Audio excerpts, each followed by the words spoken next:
Thank you, everyone, for being here on time. And I think to honor everyone's time, I'm going to just introduce our teacher, our Rav for today. Chaya Lerner is an LCSW social worker and has been doing this work for many, many years.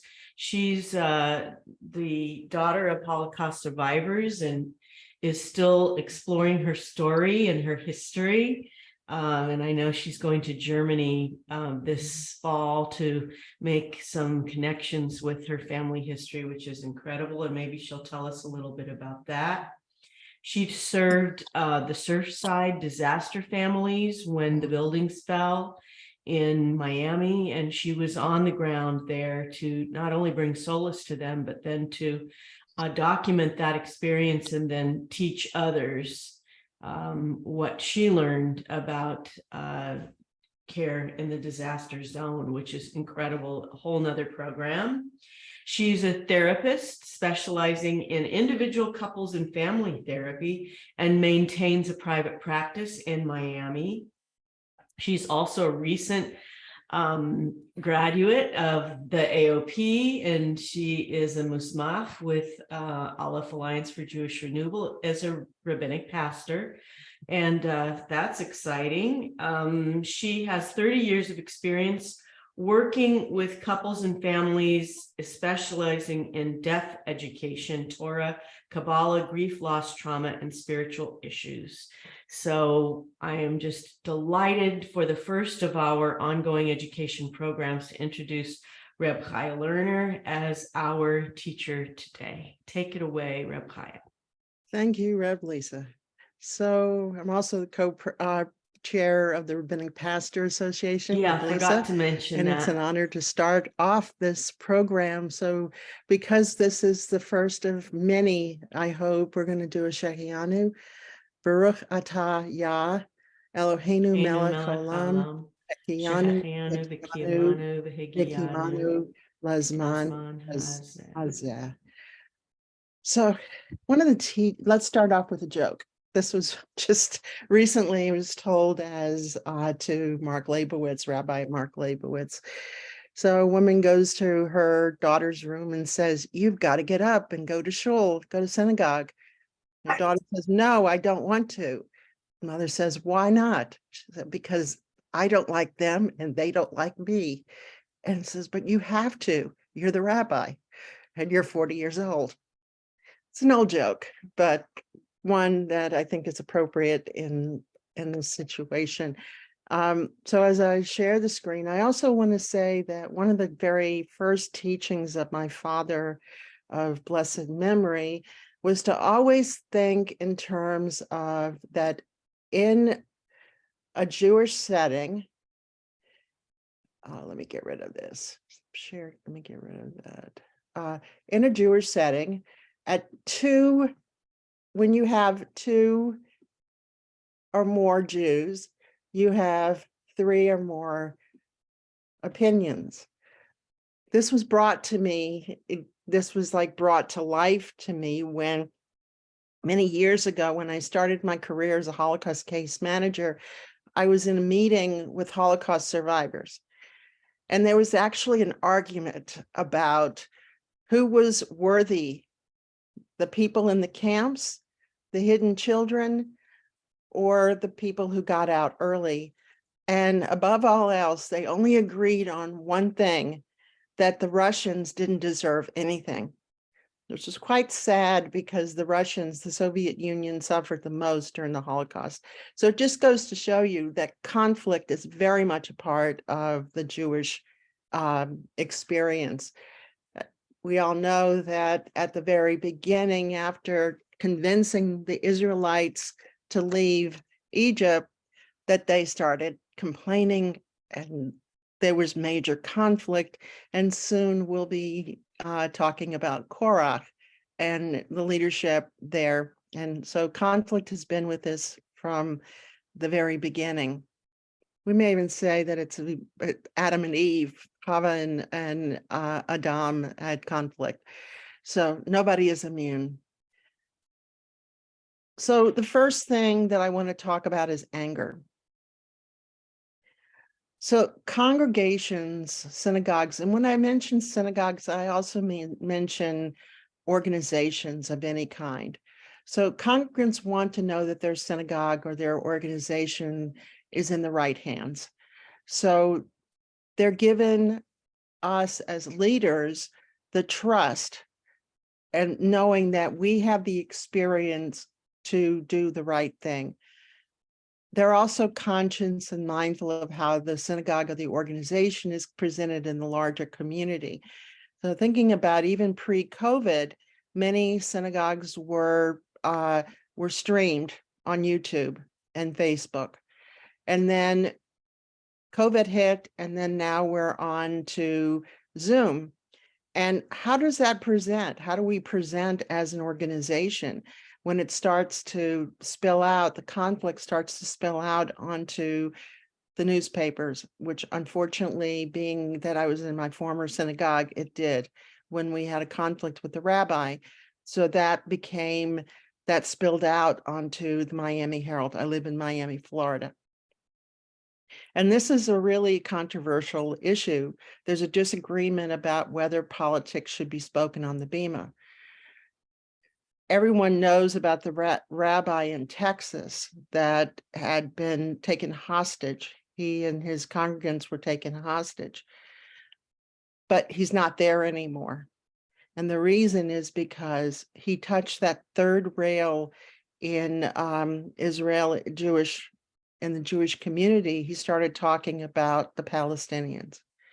The same thing happened with CBST, which is the largest gay and lesbian synagogue in New York.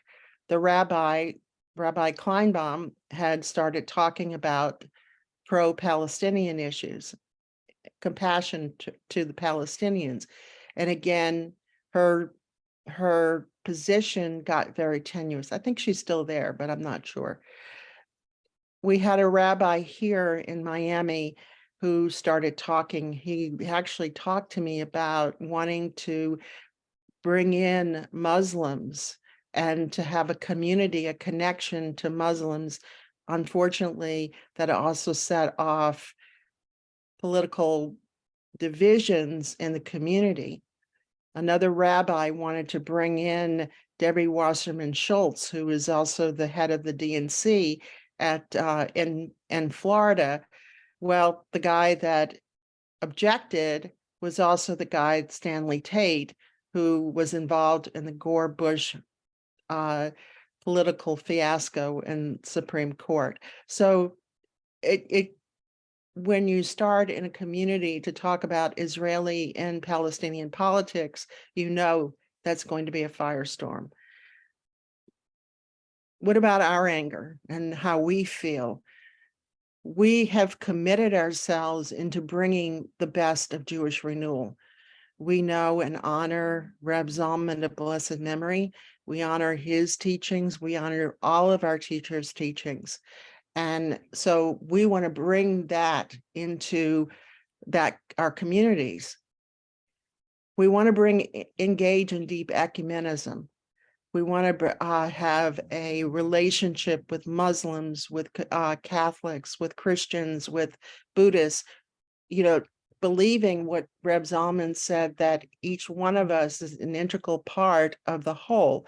And so, but when you have people who are very, very stridently pro-Israel and everything that Israel does is perfect, then that leads to some dissension between individuals. And we could see that happening as I was formulating this concept of a conflict resolution. We could see this happening, that so many of us want to be able to be compassionate and help out the Muslims, the Palestinians, and at the same time we have strident Zionists. We want to be able to daven with Kavana. We want to be able to, as Reb Marsha and Reb Zalman would say, take that dryness that was taken out after post-Shoah and bring our own hearts, our own compassion, our own deep spirituality into the community. And sometimes that's not what, especially that's not whether it's Reformed Constructionist, Reconstructionist, or Conservative Orthodox. They don't want that kavana. They want to open the book to Mishkan Tefillah and read the same prayers over and over and over again. And that, I know for me as a Jewish renewal person, that's like, oh my God, no. We want to be involved in social justice. How many of us want to be another Arthur Westow, to go out into the streets, to get arrested, to do something for the community? And yet we know that that would be an objection to certain members in our community. There's also an anxiety and fear. Congregants don't know what Jewish renewal is about. Sometimes we don't even know. There was a discussion on the listserv about who are we? Are we thank you, Lisa, for saying the benign virus, because that's how I've always been told that it was. But, I always look at it as gospel, bringing that joy and love, that Hasidism to a Jewish service versus the Protestantism of some congregations, that they feel more comfortable in that setting. They want to grow up hearing the old cantorial music of their grandparents or Debbie Friedman, when we really want to hear more Sheffa Gold, or we want to hear Lisa Levine. So, all these different factors bring into the conflict, and we need to look at that and say, how do we deal with that? How do we bring all of these aspects and live peacefully? The other element is transference versus countertransference. If anything could be saved by Sigmund Freud, it's this concept. Everything else, not so much. But the idea that our congregants or the people that we are dealing with look at us and they say, you remind me of a parent that I hated or that I had issue with. And so then those feelings come up. When I was working with Holocaust survivors, many of them had lost their families, all of their family. And so I was coming into their space, providing all this help and providing care and attention. And so the transference was that I was their daughter, granddaughter, some case sister. So that could be used to our advantage and sometimes not so much. And then the opposite happens. There's countertransference. What is that person triggering in us? So then we need to be aware of it. And this is about self-awareness that we'll get into in a minute. The self-awareness that what are we being triggered? How are we being triggered in this case? One of the things before I even get here, just to remind you that these issues are great when it comes to personal relationships, whether it's with a spouse or a family member. If you're having issues with those, I use these techniques constantly in the work that I do with families, with couples.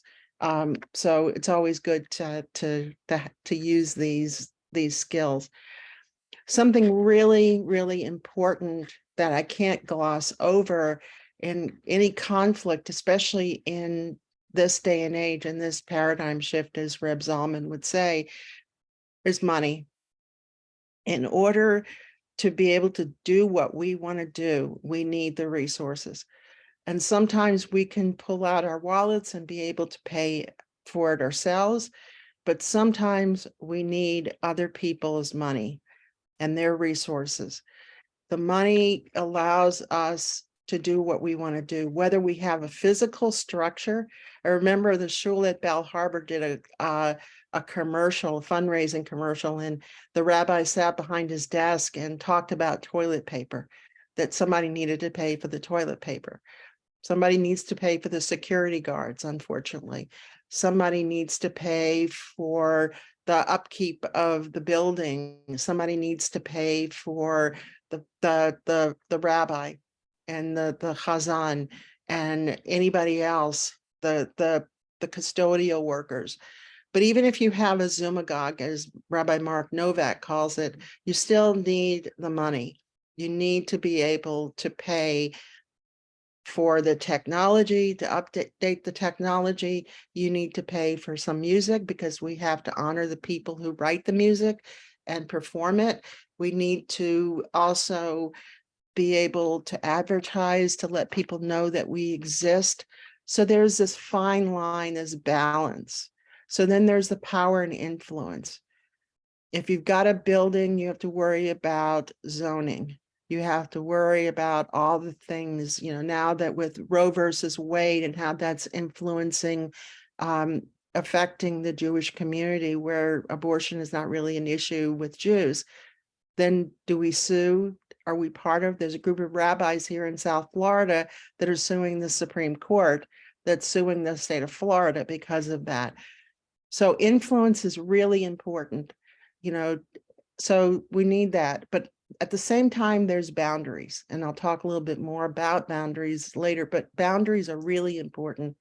I have a couple, a woman that I've been working with. This woman had been alone for many years and got married to this guy and discovered that he had a mental illness and he was emotionally abusive. And I've said, well, you can leave. But the problem is she can't leave. And the reason she can't leave is because financially she's dependent on him. She wants that level of financial, that lifestyle that she wants and she needs. Same way with us. If somebody is being icky, then we have to determine if we're going to want to continue being with that person, being involved with that person. That is part of the ethics committee, that we have to decide if this person is worthy in our community. Verbal abuse, emotional abuse, you can turn that off right away. But physical abuse, somebody touching inappropriately or harassing inappropriately, that person needs to really be considered, whether that person is worthy and whether the money is worth it. So I just wanted to bring that in, and I'm sure there'll be discussion about that. So we'll wait until I'm finished. So this is something, I don't remember if this was a Musar class that I learned this from, or Viktor Frankl, or both.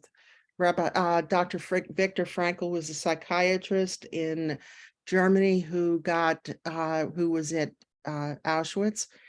And I love this analogy, and I use it constantly with people who are involved with relationships. You have a fuse here. This is a bomb. This is a match. The bomb is the stimulus. The match is what you're going to do.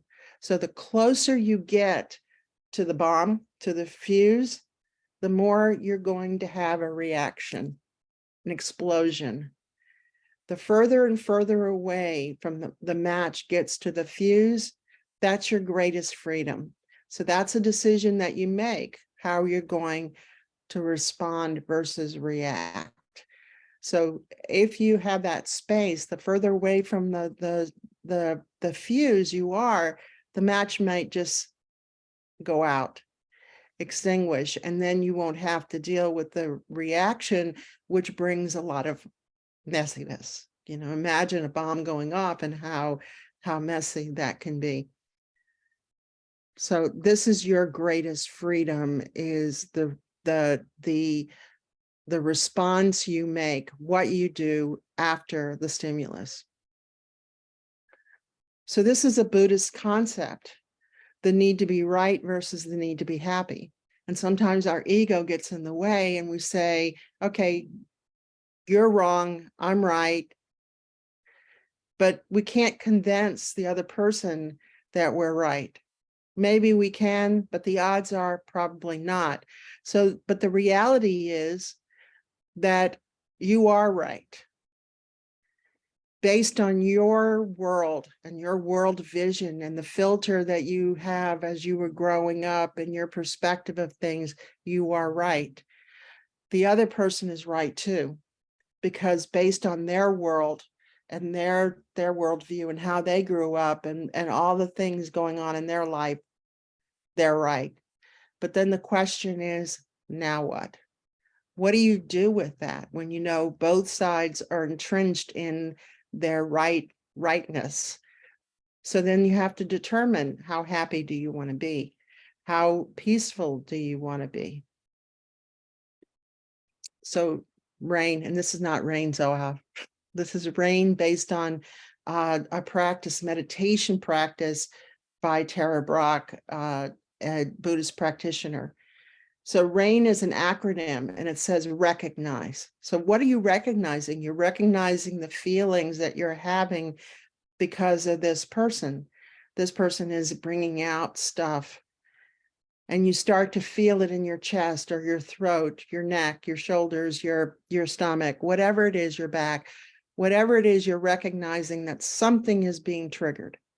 You acknowledge it. Yes, I am feeling this way. I'm feeling angry. I'm feeling guilty. I'm feeling resentful. I'm feeling grief.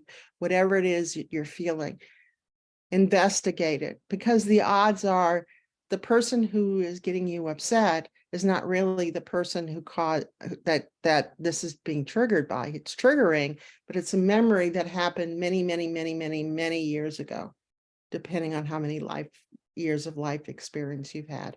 So the Sufis say that it's every 7 years, and even Reb Zalman said we need to look at our lives in 7-year moments. And so we investigate what's going on and what is being triggered and how are we feeling and what is being triggered in that. And then we need to nurture ourselves.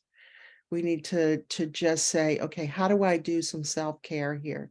So that when you are able, so this is the what we do in that freedom that I spoke about before, that we have this freedom to decide how we're going to respond to any given situation. But the most important thing is to detach from what's upsetting us, figure out what's going on, and how do we respond in an appropriate way. Words have meaning. If we think about creation, Bereshit, we know that the very first thing created was the word. And through the word, the world was created. So words have meaning. So what we say to someone and how we say it can either heal that person or hurt them. And sometimes it's not what you say, it's how you say it. So there's an adage that if you couch something critical, rebuke someone, that if you say it with kindness first, you say something in terms of a compliment first, then the rebuke, and then a compliment again. So we sandwich it into kindness, the rebuke, and then the kindness again, so that, and we say it in a very soft way so that they could hear it, but at the same time, we also don't hurt that person. So I was talking with someone who was actually a diplomat in the diplomatic corps, and she said, what you're talking about is diplomacy. And so part of diplomacy is tact, the ability to tell the truth. Let me move here. In a way that considers other people's feelings and reactions. It allows you to give difficult feedback, communicate sensitive information, and say the right thing to the present relationship. Tact encompasses many things, including emotional intelligence, which is something that Daniel Goleman talked about in his book about emotional intelligence. And also he does another book called Social Intelligence. Respect, discretion, self-awareness, thoughtfulness, compassion, subtlety, honesty, diplomacy, and courtesy. So all of these things come together to resolve conflict. We need to be aware and also be respectful of the other person, because they are, again, as we keep reminding, that they are in the image of God as well as we are. So emotional intelligence, what is it? It's the ability to pick up on the other person's emotional cues, the ability, to be sensitive to the other person, and the ability to pay attention to your own emotions as they arise. So when you see someone who is frowning, then your odds are they're not very happy. And you can ask, what's going on? Is there anything that you want to talk about? So someone's happy, they're going to smile. So you pick up the energies of the other person and be aware of it and be sensitive to that, because they are dealing with something else, not just with you, but they also may be doing other things. They might have to deal with children, they might have to deal with the spouse, they might have to deal with their job, they might have to deal with the IRS, whatever it is. So they've got baggage too, as well as you. You've got the baggage too. So we need to be sensitive to each other as we deal with conflict. So there's 5 elements of emotional intelligence. First is self-awareness. What's going on with us? Tara Brach says, when you stop every once in a while and just kind of look at the different zones of your body and what's being tense, then you could be aware of what's happening in your relationship with the other person. So then there's self-regulation. How do we regulate our emotions? By self-soothing, maybe, by, turning on some music, by lighting a candle, whatever it is, taking a bath. I heard this it's bizarre actually, but it's something for neurodiversity, diverse people, is to stick your face in a bowl of ice water. But you can also hold a handful of ice cubes too. That brings you back into the present moment. What's the motivation? Why would someone post something that might be hurtful? What is their inner motivation? And what is our motivation in responding to that? How can we be empathetic? Empathetic to the other person who might be in some pain, or empathetic to ourselves. So how do we take care of ourselves? And social skills. Certainly not being mean is not going to work. Kindness, or as Reb Chaya says, how can you bring love into the situation? So we're trying to bring social skills out. We need to do that as clergy. How do we become, in a sense, a little better than the others? Because we're the ones that they're looking to deal with any conflict. So we do that by respect. Respect is essential for any relationship. And the reality is you don't have to love everyone. It's not going to work. You can't love everyone, but you can be mindful of boundaries, your boundaries and their boundaries. And to be respectful, it's like the 6 feet distance, social distancing. For me, it's like physical distancing as opposed to social distancing, because you want to be, appropriately intimate with someone in terms of being able to open your heart and be kind to someone. But at the same time, you want to respect their boundaries. Some people don't want to be touched. Some people don't mind a hug every once in a while. So then the question is, how can you be so wrong? So in that case, we're being judgmental. And the battles of, as I said, no one is right and no one is wrong. And nobody is to blame, and nobody, but we all have to take responsibility in what we do. Our thoughts, actions, feelings are our responsibility. What other people do, their thoughts, actions, and feelings, as long as it doesn't affect me, that's their business. So one of the things, the key learnings that I've learned recently is stay in your own lane. So if somebody wants to drive off a cliff, I might say, watch out, but it's up to them if they want to drive off the cliff. So some empathetic questions. Would you help me understand why you're feeling this way? How would you like things to be different? And if you could change one thing, what would it be? The intent is for people to figure out why they're being a certain way and to be motivated to change. And then, as I said, taking responsibility in the disagreement or the conflict. What am I doing to inflame this situation? And maybe I need to back off and just say, okay, let that person have what they need to do to say what they need to say, and let them handle and deal with the consequences. And above all else, I'll leave this with a sense of humor. I was highly offended when some clients would call me a Nazi. And I said to myself, wait, how could that be? It's so ironic that I, as a child and grandchild of a Holocaust survivor, would be called a Nazi. And then I reframed it and said, then I'm doing my job. That a lot of the things that I'm saying and doing are based on the programming the funders want me to do. And if they want to see me that way, that's on them. So thinking in terms of the last situation, how, David Kessler, who worked with Elizabeth Kubler-Ross in determining the cycles of grief, what he said is find meaning. So in a sense, what the latest brouhaha was, it brought attention to what we need to do as an organization to look at our ethics and how we treat other people. So again, I'm going to leave this with what Reb Chaya says, how can we bring love into this situation? So thank you. I'm going to stop the share. If anybody has any questions or comments, concerns, all that, and I'm glad that you're here with me to take me off of spotlight.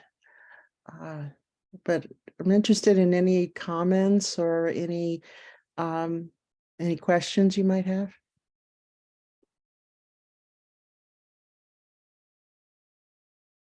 Yes, Ray. You have to unmute. You have to unmute yourself. There we go. Unmute. There we go. Unmute. If you have notes, can you share these with me and anyone else? I'll put it on the list. That would be really lovely. Thank you, because it was a lot to take in. And we'll have the recording of this also. You'll be able to watch again and take notes. Great, cool. Well, yeah, I can't take notes from when I'm holding up my phone to listen. But just if you can send them, that'd be great. Mm-hmm. That was kind of my question while I percolate with I think the key question really is, how can we, as Shafa says, how can we bring love, but also how can we be fair? And how do we deal with our own emotions so that we can listen fully? And I do want to tell people that we are working very hard to get completion on the ethics interim ethics code update, and looking for feedback from the community. So it will be a transparent process there. And I had no idea that there were unresolved ethics complaints hanging there.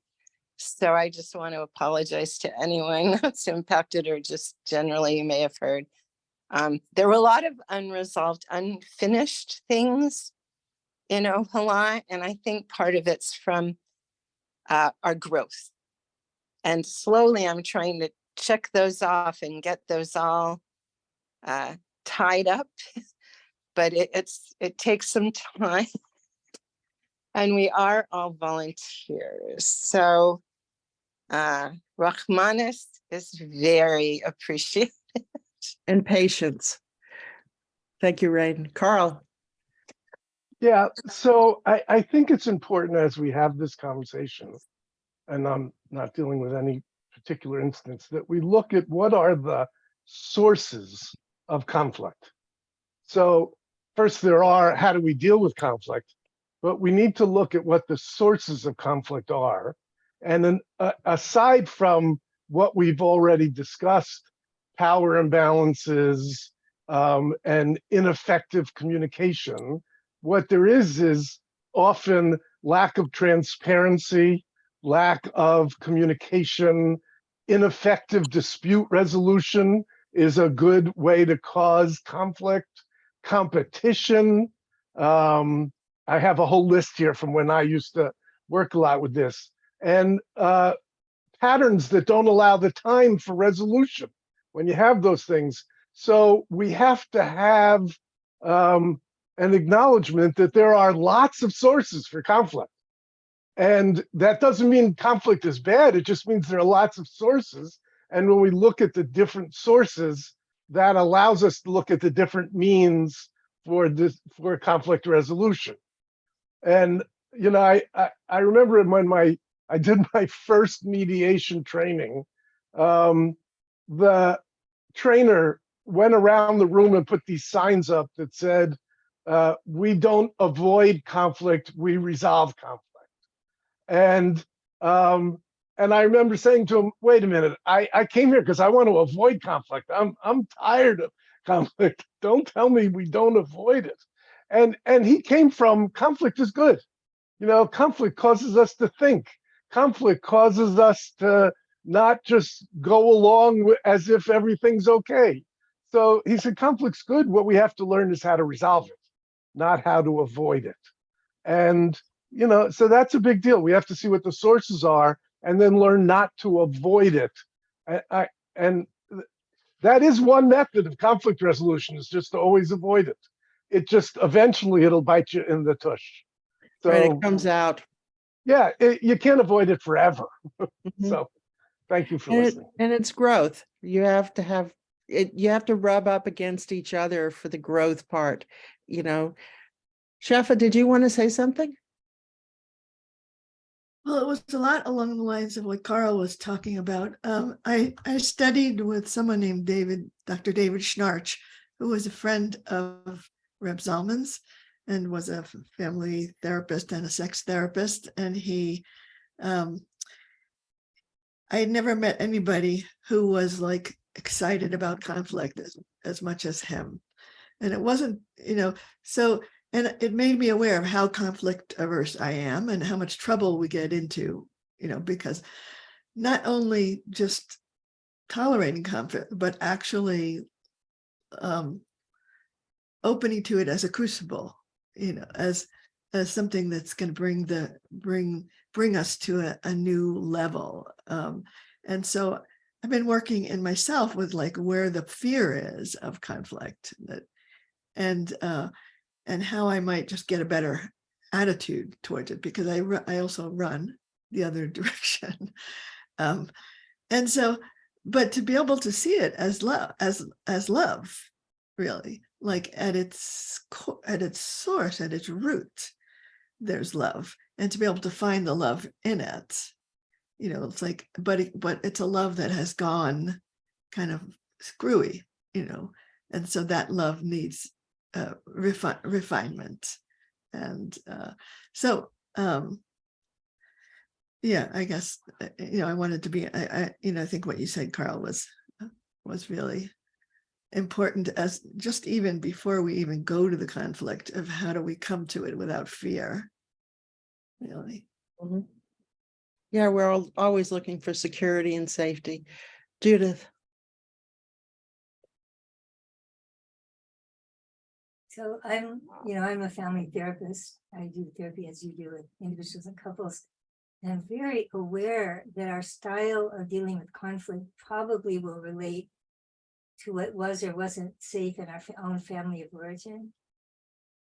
And that it's very helpful to get familiar with the situation of family of origin and the very natural fears and defenses we've developed, make us super sensitive to certain things that can happen. And so that we can try to hold them safely, and still move the way we would like to with any conflict we're in. So it's going to bring that up. Right. So it usually happens way before we even meet the person. Yes, Lisa. I think that's really important. That's why in CPE, we study a lot of our family's origin and we work with all of that. I just wanted everyone to know that this topic was chosen long before last week. And it was just sort of, it was a coincidence that this happened because of all the stuff that's going on in the Ohala listserv. But there's been a lot of other things that have happened in there. It's kind of a percolator for conflict. And I don't think that's a bad thing. I think, I heard everybody talking about the Dalai Lama on both sides of the issue. And I heard there were other issues. There's been many, many issues on many, many things. This hits closer to home because it's about us. It's not about someone else. It's about us and our relationships. And it hit a lot of people in a very strong way because they're personally involved. And I think that's kind of what I want to mention. There's this boundary, when you're personally involved with something and it affects you personally, you tend, the match is closer to the bomb.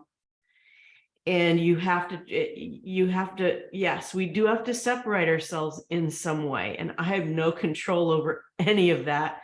I didn't have control over any of this. I did have a control over how I responded, and I almost didn't respond at all. But then I couldn't run from that conflict because it was an old wound that I had felt I needed to help resolve. But in the long run, Carl helped me understand some of the otherness of that. There's an other side, there's an otherness that we must envelop in our own self. It cannot just be from our perspective. There's always the other person's side. There's always a backstory. There's always that person's childhood. There's always the everything on the other side that has to be part of our understanding of it. Otherwise, we can never resolve these conflicts. I mean, look at the Palestinian-Israeli thing that we say, we can never resolve. We can, and it comes from understanding the other's point of view. So having said all that, I just want to thank everybody for being part of this. I don't want to turn away from it. On the other hand, I don't want us to sort of be a bunch of people. I watched Beauty and the Beast the other night, and I was thinking all those people with the sticks running towards the castle, they're going to burn it down. And we don't want to do that either, because there are people involved here and there are feelings involved here, and we're part of a family. And in a family situation like this, we really do have to use those tools that Chaya gave us, like even more carefully. So I hope that we'll do that. And I also apologize that I'm throwing a huge party for my son's birthday and I'm going to have to leave. But I thank you all for continuing this conversation, and we're recording it, so I'll go back and watch the rest of that. Thank you, Lisa. So I just want to say why before I call on Carl, I just said that I want to raise the level of the RPA, and I think that we don't get enough training post smicha and pastoral education. And so I think that's kind of where I want to bring the RPA in and help the rabbinic pastors and the other clergy. But it was interesting because way before the Dalai Lama, way before Israel Palestine, way before DDK, I had asked my Mismachot class, what would you like to learn about? And someone said conflict resolution and dealing with boards. And then all of this hit the fan, and I looked at Reb J and just said, it's where's kindness in all of this? And, and I just thought it's so ironic that here I was posting a very innocuous invitation, and the issue of conflict resolution came up. And, so we have to look at it from a sense of humor that, sometimes these things play out and we have to deal with it. First, Carl, and then Shefa. Carl. Yeah. So Lisa, first of all, you never have to apologize for going to a birthday party for a child. That's just He's my big guy. He's 29 years old. that's but- just a given. But I do want to point to well, two things or three things. Reb Chaya said something that I think was so important that it kind of didn't become a major thing, and I think it's a major thing. And that's in most conflicts, in all upsets, you're never upset about what you think you're upset about. You're upset about something from before, and this just triggers that. And that's part of in all the conflicting conversations that I've seen on our listserv, not just this last one, but the ones before that, you can almost feel the other stuff that's going on in people's minds when they're talking about this conflict. It's like they're talking about this conflict and you can hear them say, you did da-da-da, just like my father used to do. But the just like my father used to do isn't written down. So it's so important that, and you said that, Chaya, and I just love that you said that, but I want to highlight it. It's so important that we look at not just what we think we're upset about, but what it's really driving up for us. So I just want to really highlight that. The second thing is you said that you didn't think there was enough post-smicha pastoral education. I don't think there's enough pre-smicha pastoral education, even for the rabbinic students or for the rabbinic pastor students. We need more of these subjects taught within our program, but you've heard me talk about that stuff before. So, and I do have a last thing, which is just as most of you know, I've done a lot of work on conflict resolution. I spent the last 40 years doing divorce mediation with couples in trauma, teaching dispute resolution, but it's always been from a legal point of view. And Chaya, I love that you did this today from a non-legal point of view. And I have a whole page and a half of notes, which is great for me when I'm listening to someone else talk about conflict resolution, which lets me leave with one last story. That first training that I told you about, the guy who led the divorce mediation training had a background in theology. And it's a 40-hour training, which is the traditional divorce mediation training. And he had 2 hours one evening where he did a thing about the calling to be a mediator, the theology of mediation, the spirituality of mediation. And it was an optional 2 hours, and I didn't go. And I ran into him 30 years later, and I said, I'm really so embarrassed that I didn't go to that because I couldn't see anything spiritual about divorce mediation. And now I'm in a rabbinic pastor program, and we all got to laugh about it. But dispute resolution is a theological issue. So I'm so glad that you did conflict resolution today. So thank you from me personally to you. Thank you. Thank you, Reb Carl. Shefa. Maybe if Katya wants to talk first, and she hasn't talked yet. Oh, okay, Katya. Thank you, Shefa. See, conflict resolution resolved. Go ahead, Katya. Actually, it wasn't a conflict. Thank you, Shefa. Yeah, a lot of good tools. In a perfect world, they should all work. And like Carl said, there's always a backstory. There's always undercurrents, more than one of them. And I would thank God for that backstory sometime. because that backstory can give us passion that can help us create social change. Things that happened to me when I was younger have given me the strength and the courage that when I see this in another situation, I can help to write it. So where do we go with all this, and what do we, how do we temper it? How do we balance it? Because we would love to think that everybody given the opportunity would do the right thing. Is that true? No. No, That's where abuse of power comes from. That's where boundary issues come from. So how do we stand? Where do we balance this? What is the dance that keeps love at the center? Love for us, love for others, love for those who don't see who don't see things the way we see things. It's all a great mess. It's all, so we dance with that. We work with that. We balance with that. And that changes with each situation. yes, We have, these are great tools and we apply them differently. It's like, working that I do with families and the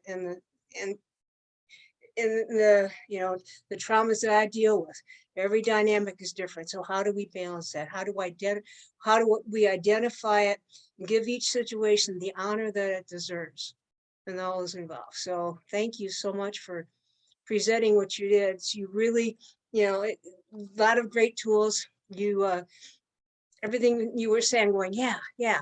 So presenting it in a very understandable, transmutable way. But like I said, we still have a lot of work to do. So thank you. yes, we do. We're constantly learning. Shefa, Yeah, I wanted to just bring a couple of things. One is the tool that I use that I call the 2080 rule, which is very helpful to me. That every time I get triggered, I know that 20% of it is about present time and 80% about it is something else that I need to go investigate. But it's every single trigger. And so I teach this to people who, what to do when you get triggered, because it doesn't mean it's not at all about present time. That's 20% is. But when you deal with the 80%, then the 20% becomes manageable, right? So that's the the 20-80 rule is always in the back of my mind in working with stuff. The other thing is that I study NVC and nonviolent communication. I'm part of an NVC group that I go to every month in my community. And what I've learned from that more than anything is the role of empathy, that in every conflict, that often it's not the first place that I naturally go. And so that's like kind of a retraining of myself, is to be able to go to empathy first and then go to what I think is the truth, really. And it's just, changed me. That study has changed me. And the other thing I just want to say that through this whole thing that's happened with the ethics stuff is that I'm not on the ethics committee now, but I was on it for many years.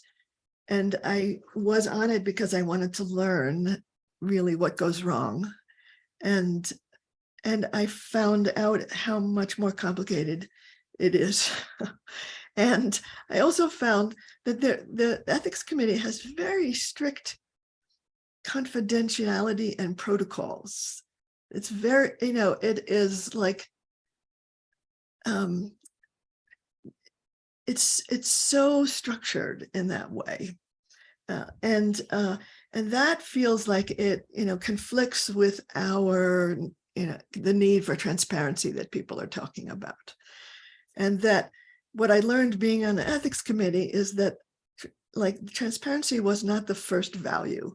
The first value had to do with a kind of a process of untangling that absolutely needed this very strict confidentiality to it. So, as I was, in seeing what was going on the list, I'm like, you don't understand. And the other reason I was on the ethics committee is because I loved the people who were doing it and the integrity that they brought to it. And I really felt bad that integrity was being kind of, maligned in some way, because there's so much, generosity and so much work behind the scenes that happens that you wouldn't know unless you were in it. So. Thank you, Shefa. Yes, Rain. You have to unmute yourself. Let me unmute you. Thank There you. you go. You have to put it and then it says unmute.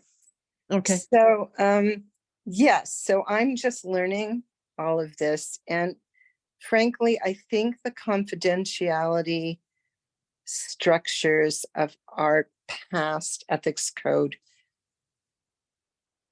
need updating so that some communication can happen, letting people know what kinds, letting the complainants know what actions have been taken, and in a way that is respectful. But there's definitely some updating. And the other thing I wanted to say is I had come to Chaya and Lisa asking if the rabbinic pastors would do some trainings for our Havra. A few of us on the board had done some calling to members to see how we could serve them better. And one person in particular said they thought it would be really helpful to have more training in how to self-care during this hard COVID time, and also how to help our congregants and our Kavra deal with these very, very, very hard times. And Kaya was like, well, we already have 3 trainings in the works, which was like so beautiful. So I think it's true that we can always keep learning. We can always keep learning. And Carl, I want to maybe have some conversations with you or consultation around our updated ethics. It's not my area of expertise, but I'm a pretty quick learner. And I want to acknowledge I am feeling just a tad criticized, which 80% is past. And I will deal with that so I can be, the best guide to bringing these important issues to a good, even if it's interim, and then we do more work so that we'll have a more workable ethics procedure, and that any outstanding complaints will be resolved in a more timely manner. I am someone that kind of likes closure, so that will come in handy right now, I think, because there's been a lot of process, and very, like that Shefa said, I had no idea the amount of time and effort people had put in meeting every month, every week for hours, trying to untangle ethics complaints in a restorative justice manner, which is new to all of us. We pretty much all grew up with a punitive justice processes, and in Ohala, we really hope to learn how to be restorative. So I don't want us to leave. Well, I know Carl has his hand up. I don't want to leave without a nigun from somebody. I'm just going to put that out as a little personal request, Raya.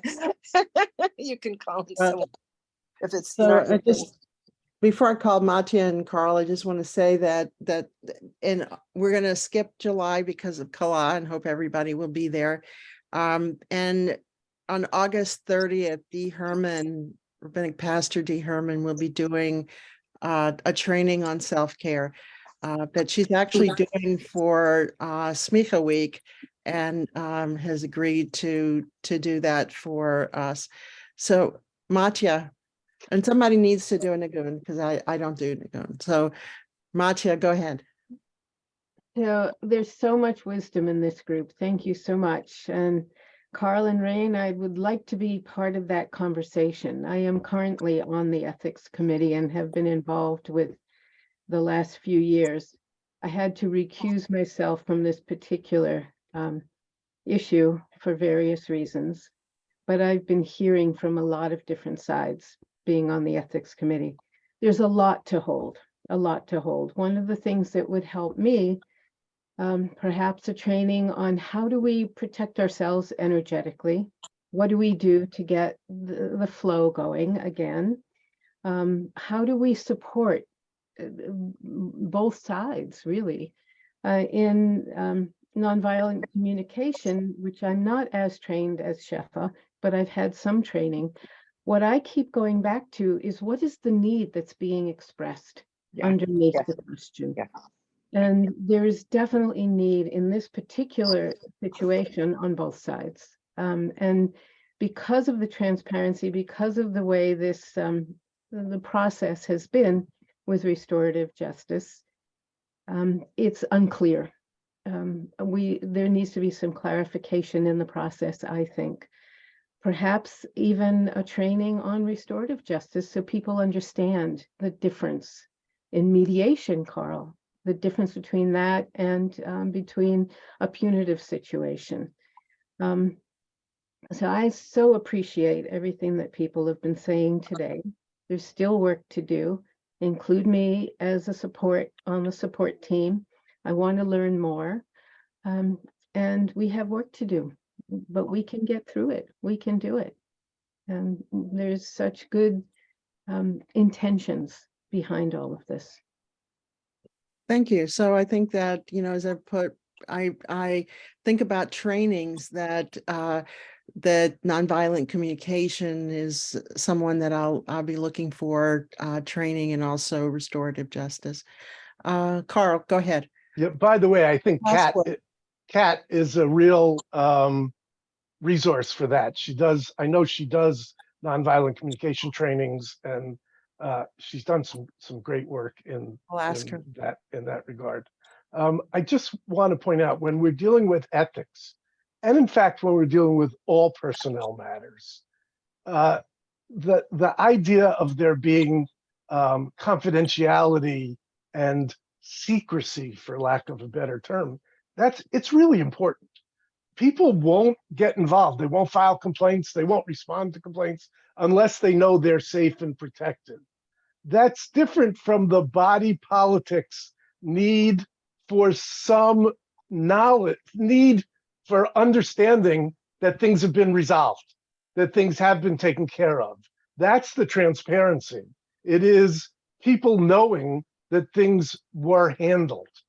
There was a long time ago, if you remember, we had the subway killing, the guy that killed the kids on the subways. I can't remember what his name was. They were being a little violent, and he pulled out a gun and killed them on the subways in New York. And it turns out that he had been assaulted once before, and the people who had assaulted him before went to jail as part of a plea bargain, but he never knew it. So he had no closure. He had no sense that anything had been done. And then he reacted to that by pulling out a gun and shooting people. And that's for me, that's the transparency issue. It's not that what's been discussed should be disclosed, but the completion needs to be disclosed so people know it's been taken care of. Otherwise, you have just, and I will say one last thing about Aleph. God bless everybody in Aleph. I love us all dearly.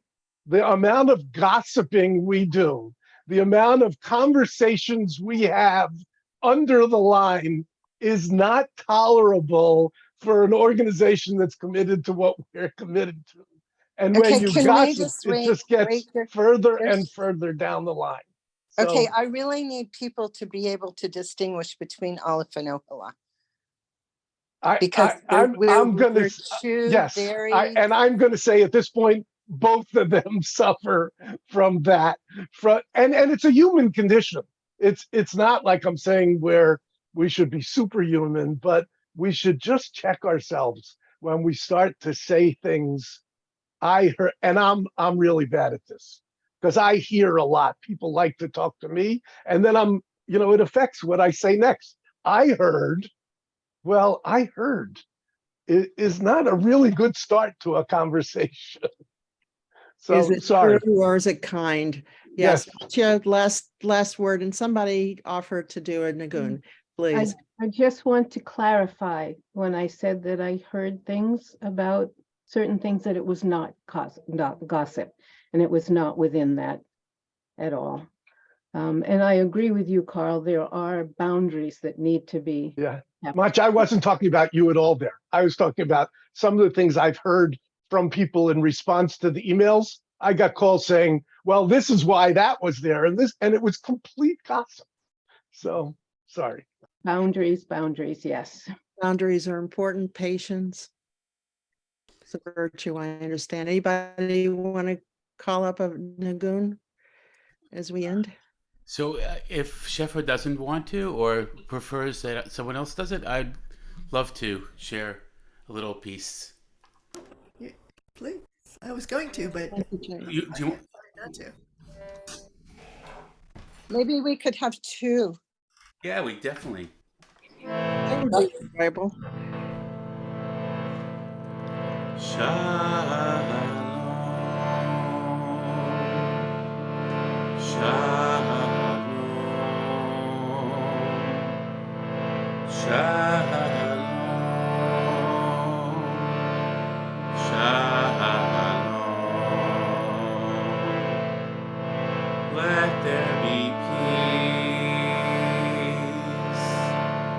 Let there be love.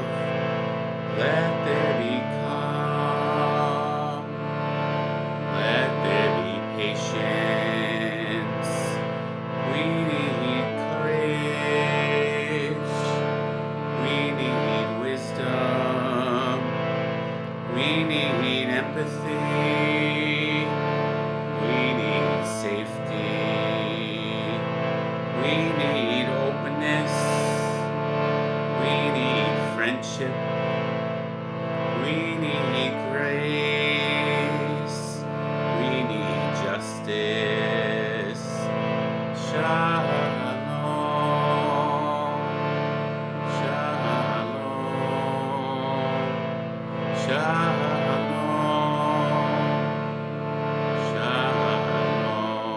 Shalom. Send us more love. Send us more hope. Send us more empathy. Send us more justice.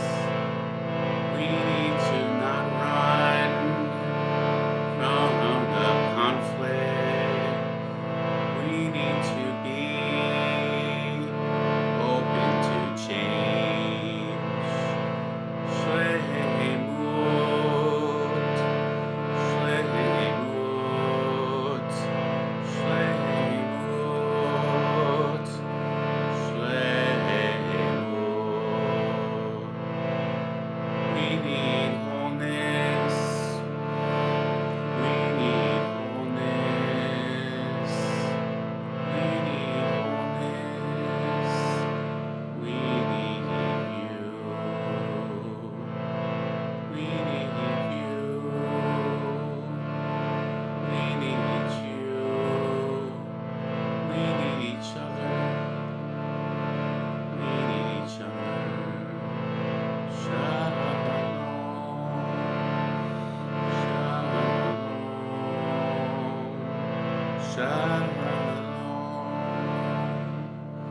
Shalom.